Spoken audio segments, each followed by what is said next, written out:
और आइए अब बात दिल्ली की सियासत की करते हैं। दिल्ली की सियासत में अब डीटीसी बस खरीद का मुद्दा गरमाया हुआ है। बीजेपी घोटाले के आरोप लगा रही है, उपराज्यपाल ने सीबीआई जांच की सिफारिश कर दी है और आम आदमी पार्टी इस पर सवाल उठा रही है।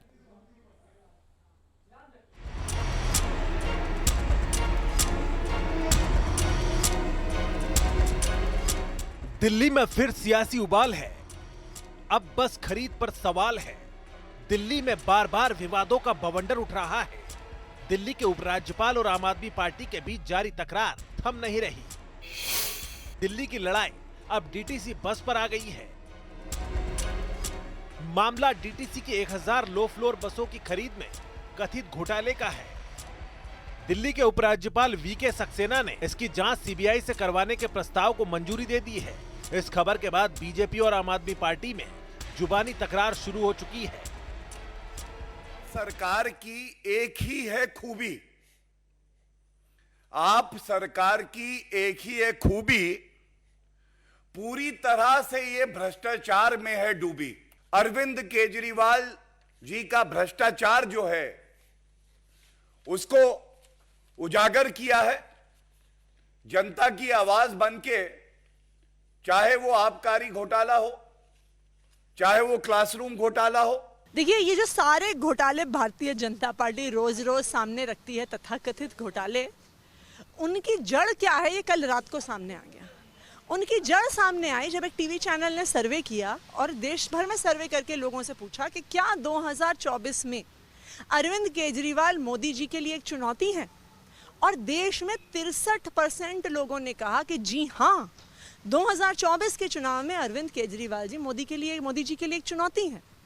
तो इस बात से समझ में आता है कि आखिरकार ये रोज रोज झूठे आरोप क्यों लग रहे हैं।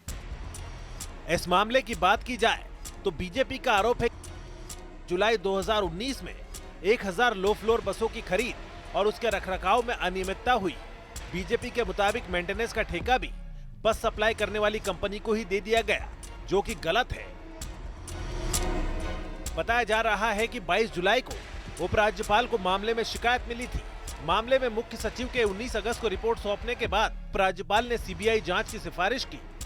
आम आदमी पार्टी उपराज्यपाल पर सवाल उठा रही है, वहीं बीजेपी के तेवर आक्रामक हैं। अपने ऊपर गंभीर भ्रष्टाचार के आरोपों से बचने के लिए एलजी साहब रोज नए नाटक कर रहे हैं। अब ये जो मामला इन्होंने बताया, 1.5 साल पहले तो इसके अंदर सीबीआई पीई कर चुकी है। 1.5 साल पहले सीबीआई ने इसके अंदर पीई दर्ज कर रखी है। अभी तक तो सीबीआई को कुछ नहीं मिला। 3 हफ्ते पहले इन्होंने इसको दोबारा उठा के सीबीआई को भेज दिया। देखिए, सवाल राजनीति का नहीं, सवाल है कि आप को पावर मिली है, आप सत्ता में आए हैं, तो सत्ता में आपने जो वादे किए थे आप ईमानदारी से काम करेंगे। आपने अपने गुरु अन्ना हजारे का वादा तोड़ा, उनके सिद्धांत तोड़े और उसके बाद आप शराब की नीति ले आए।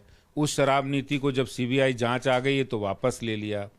ऐसे ही इन्होंने टेंडर जब हुआ और सीबीआई जांच हुई तो उसको वापस ले लिया, कह रहे कि बस की खरीद नहीं हुई है। अरे बस की खरीद नहीं हुई है तो आपने अवार्ड क्यों किया था टेंडर? दिल्ली में आप और बीजेपी के बीच 19 अगस्त से तकरार चल रही है।